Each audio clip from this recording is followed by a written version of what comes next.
Gabriel Achayo is my name, and thank you guys for making the time to come here to be part of this camp. And who came from the farthest? Who traveled most? Huh? Kuna mtu wa Garissa? Ni nani huyo? Nani alitoka Garissa? Ametoka nje?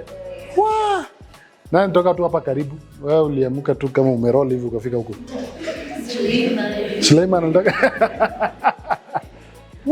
Okay. Yes, mtu wa Garissa. Hey, thank you for joining us. Of course, in absentia, thank you for joining. So, Gabriel is my name, and my role here, as Shamas said, you guys is about leadership, isn't it? You are HLD. It's about leadership development, isn't it? And there's always this old age question: are leaders born or made? Age-old question, or whatever that is. But are leaders born or made? Is that a debate that you want to have now? Yes. No, we don't. But in your opinion, do you think leaders are born or are they made? They are made. They're made, they're born, it's both. And all of us are born with some traits, some qualities in us. Some people might be courageous, others might be quick to speak in front of people, others might be shy away from speaking in front of people, isn't it? But there are traits, how we show up. But then because of some circumstances or some experiences we go through, some of those traits might be nurtured and developed and sharpened to come out strong. So then we can now thrive in that area. Do you agree with me? And some of us are lacking on some traits, some of us have more of particular traits. And so it's important that then in our growth, immediately when we discover what it is we would like to develop, it's important to actually sharpen that. And if it is public speaking, if it is bringing people together, if it is being able to speak for the voiceless, if it is stepping in a gap for someone, it's how well can I become good at that, isn't it? And for you, then in life as you go through that process, you realize there are a few truths and there are a few things you need to discover. Because then you can't just say, mimi niko hivyo nitagundua tu. You can't just wing it. You have to intentionally put yourself through a process of learning, continuous growth and continuous learning. I was telling someone yesterday, some of us, and I don't know about you, but some of us, you find yourself in a room with much older folks. And then you realize they make some mistakes and you go like, how can you speak like that in front of people? Anybody has ever seen that? Yes. And then you realize maybe there's something you know that maybe they don't, or something you appreciate that maybe they don't appreciate much. And it's probably because of a process you've gone through. I was talking to a lady yesterday who was working for, I will not say the church, but it was working for the highest leadership of this church in East Africa region. Na sasa she was a secretary to the main guy, the leadership. And then anaona vile the bishop and assistant bishop wana pelekana. And she's like, these guys, how can they lead? This is not leadership. From her understanding, she knew that is not the kind of leadership that she would like to. Of course, at some point she had to resign because it was toxic for her. And she's like, I don't want to be in this environment. This environment is not helping me to grow because I don't, you Gen Zs are about authenticity, isn't it? She's not saying it's fake. I love it, it's a church. It's a big church. It's a church where you'd expect that people should know better. And of course, so as we go through this, what I'm going to share with you is just to give you some tools that if you diligently and intentionally put into practice, hopefully you can rise to the top. Because that's what we want. We want that when you show up with your peers, you can be able, because you practice something, you know something, you put it into practice, you can, like they say, the cream rises to the top, isn't it? You can become the cream because you're advantaged. You're at a better place. And again, they say, to him whom much is given. And that's why sometimes I tell people, you'd rather not know. Because once you know, your life is rigged. Do you get my point? Because once you know, you can say, you can't say, I did not know. You can't unknow. Is that a way of rubbing out information from your mind? Unless you get brainwashed. Or unless you get sick and you get dementia and forget stuff. But there's no way you can unknow something. And that's why I tell people, if you don't want to hold yourself accountable to some things, please don't know it. If you don't want to be held accountable on leadership, please don't be interested in leadership. Because you'll be held accountable to you, whatever it is you promise people you'll do, isn't it? So if you don't want to be held accountable on leadership, on things you've said, on things please don't put yourself in that space. Just say, mimi yo siyo yangu. Because they say what you don't know doesn't affect you. You can live in your own bubble. You don't know it. You don't want to know and just survive. But the minute you know, then it is just proper and right that you hold yourself accountable to those things. Because then you'll be able to rise to the top. Make sense? So a few things we're going to share with you today, just to equip you, to help you be able to rise to the top of your peers. And a number of people who've experienced AYLF, they go to working places and they're in the office and they mention some things they've gone through. And people are curious, like, where did you learn that from? Where did you learn that from? Because there are things that other people have never even heard about. And so you guys being part of this, and being part of AYLF, and even saying, we will be the carriers of this message to take it to others. And so we'll take it to the younger guys, and that is the high school kids, to help them become better leaders. And that for me is something worth appreciating and acknowledging your desire to pass on, to pay it forward, to pass on the information that you have. So thank you guys. And I'd like us to do something here. So I'd like us to be silent for 2 minutes. Just 2 minutes. Okay? And it's going to start counting. So just 2 minutes, just be silent.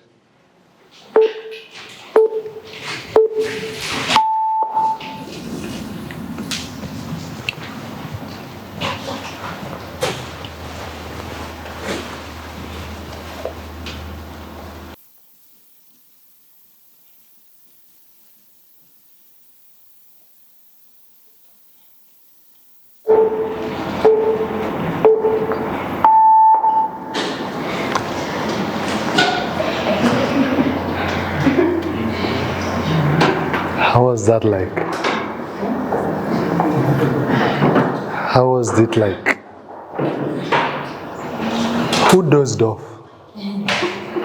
Who was yawning too much? Who was counting the time wondering, hey, 2 minutes itaisha lini?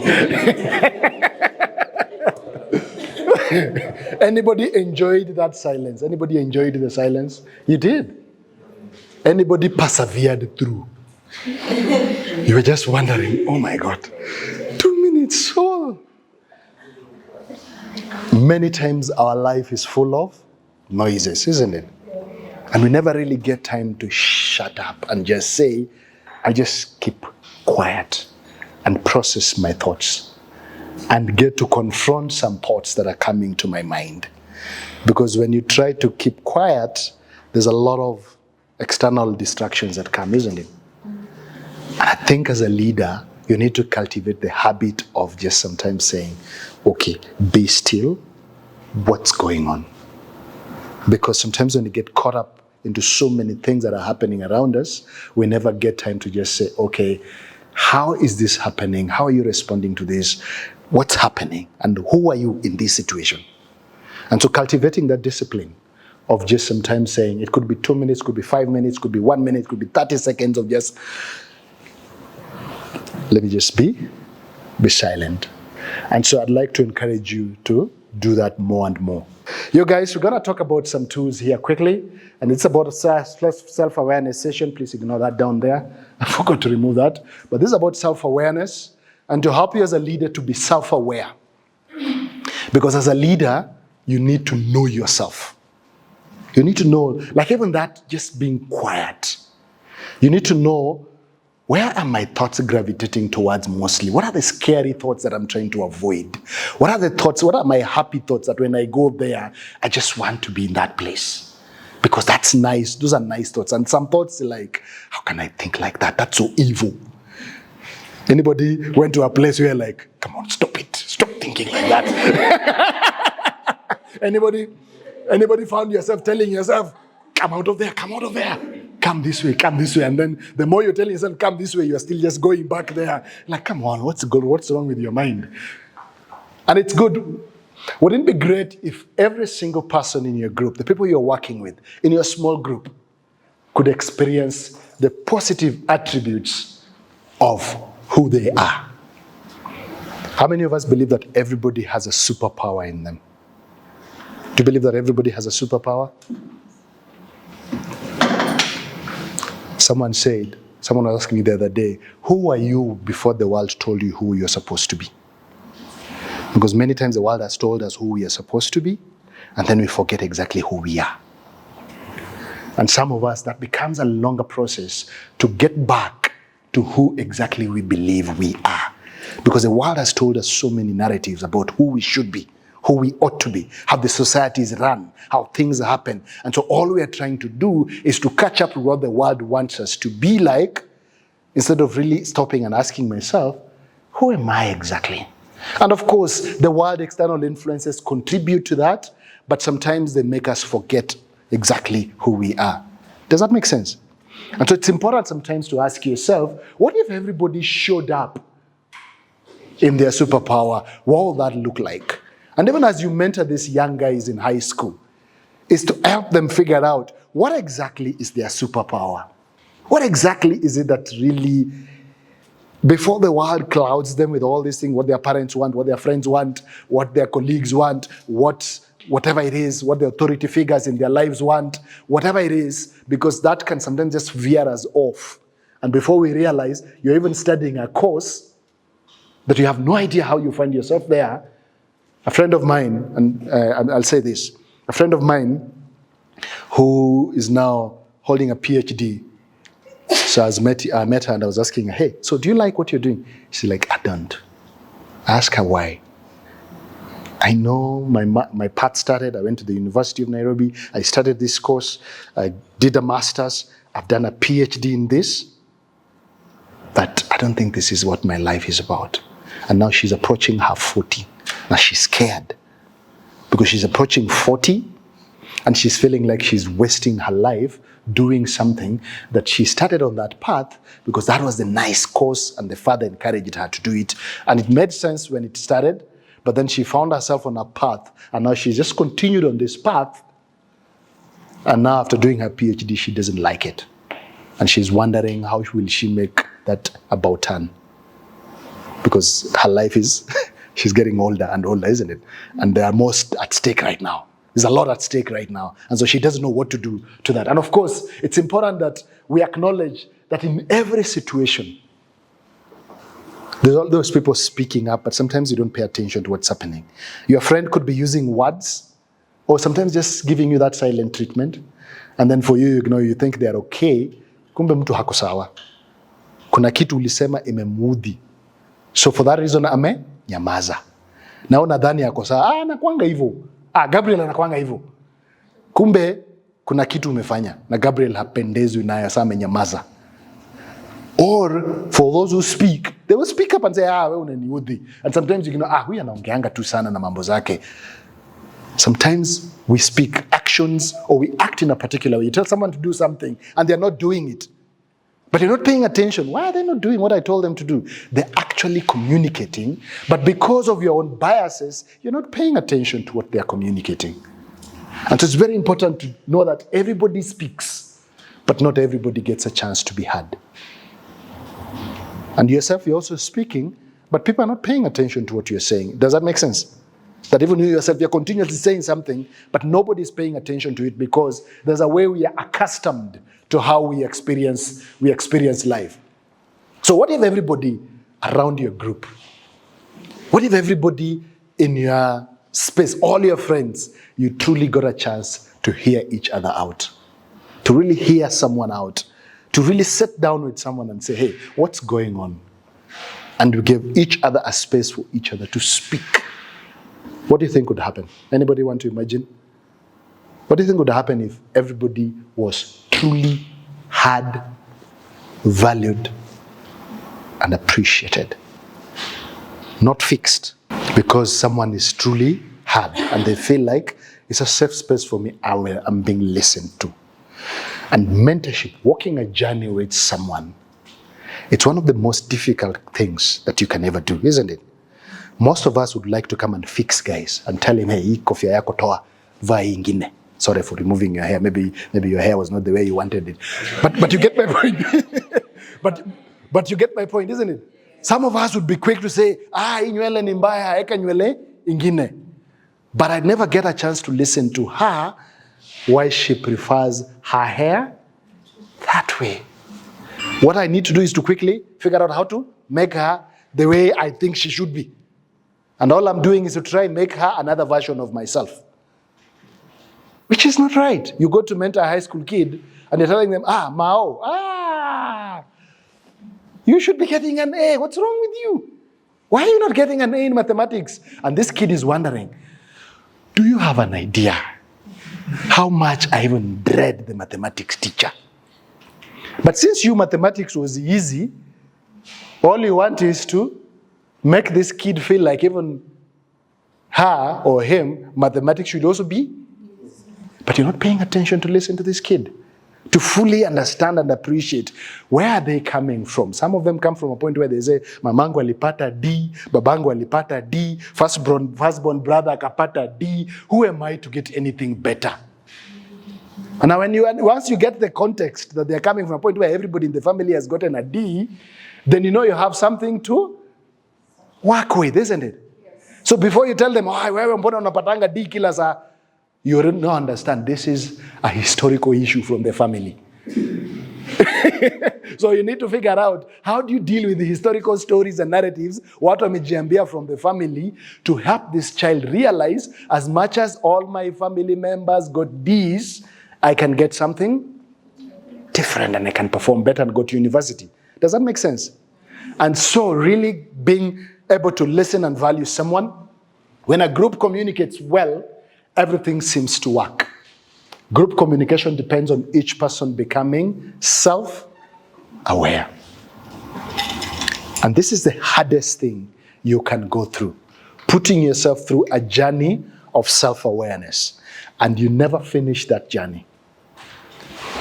And some of us, you probably right now know some things about yourself. How many guys know at least 3 things about yourself? How many of us, you don't even, Ebu, tell us about yourself. You start wondering, happy. Tell us about yourself. You get that question a lot? Tell us about yourself. And then you start saying, of course you can say, yes, I'm a student at the University of XYZ, I study chemistry. Those are good answers, isn't it? I'm a firstborn. Those are good answers, isn't it? But there's a level where you go below that, I'm a student in X and Y university, and start talking about what are some of the attributes about you, those are your weaknesses and your strengths, that you have that you can highlight and say, I like working, I'm a team player, I talk too much, I struggle with crowds, I like to sit in the background, I don't like being on the limelight, all those things, because then you're coming to really peel the onion to get to the point of exactly who is Gabriel. And that journey is never easy because we are dynamic human beings and a lot happens around us every now and then that what you thought you knew today, tomorrow you're like, oh my God, what happened to me again? But it's good to know that you're on that journey of self-awareness and you're discovering yourself day by day. Now there's this tool that I like so much, that I like to really share with us to a point where you can remember and appreciate how this plays out in your case. So there's the you individual, and then there's a group on the other end, and there's your insights, and then the actions that you do. Now, when you're at a point where you know some things about yourself, you have some insights about yourself, isn't it? You know me, I don't like crowds, isn't it? Me, I don't take feedback easily. Does that make sense? Or for me, I'm competitive. I like to win at all cost. Or for me, when people start arguing, I don't know how to keep up with the argument. You have some insight, isn't it? So that insight leads to individual self-awareness. So you are self-aware. You know some things about yourself. Now, this awareness that you have leads to some behaviors. And so what we see is when we give you feedback, what you see, you start fighting to defend yourself. You start fighting hard to defend yourself, to justify what you said, to justify, and people are wondering, why are they justifying themselves? So the behavior we see is you trying hard to justify or to defend what you said, when you don't even have to defend it. Am I making sense? So the behavior we see is someone working so hard to defend themselves, or you withdraw. Someone gave you a feedback, you withdraw and you avoid them. So the behavior we see is you have withdrawn. You are no longer engaging. Because someone told you, document yako haukuandika vizuri. So all of a sudden, you are hiding all your documents because you don't want anybody to see them. Because someone else will give you another feedback that you don't like. So you start working in private. Because hutaki stories zako zionekane na mtu mwingine. Does that make sense? Now, when there's person X, person Y, person D, each of them is bringing out different sets of behaviors to a group, then there's this group dynamics. Because there's one who doesn't take feedback, they take feedback, they start defending themselves, another one withdraws, another one starts quarreling, another one takes feedback positively. So there are group dynamics, where if there's a group leader here, they're wondering, I have 3 people and each of them are so different from each other that sometimes I don't even know how to harness all that to help me get what I want to get. And then this group dynamics affect how you perform, how the performance of the group then gets experienced. Because if you have a group of 5 people and each of them is coming with their own unique behaviors, all those are forming a group dynamics that affects how we experience performance. Does that make sense?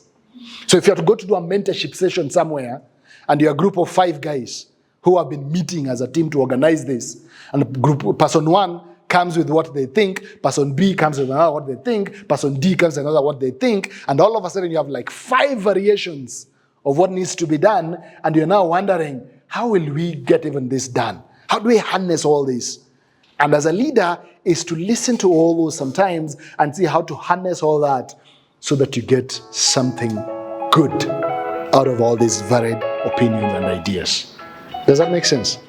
And so it's important to understand when performance is not what you want, maybe it's from this awareness that you need to interrogate what is going on at individual level. And does everybody have insights about themselves? And so as a leader, you need to continuously ask yourself, what do I know about myself that is probably going to affect our group? Because it might affect our group dynamics and might ultimately affect how our group shows up and how our group delivers on what we're supposed to do. So if we're supposed to organize a mentorship retreat or organize a mentorship outreach in a high school, our group dynamics might be our undoing. So we need to figure out the individuals here, what's going on about them that we need to harness so that we show up well. If someone is supposed to go talk to the principal, we know who is the best person who can do this well because we know them. We know they have this approach to how these insights about them. Am I making sense?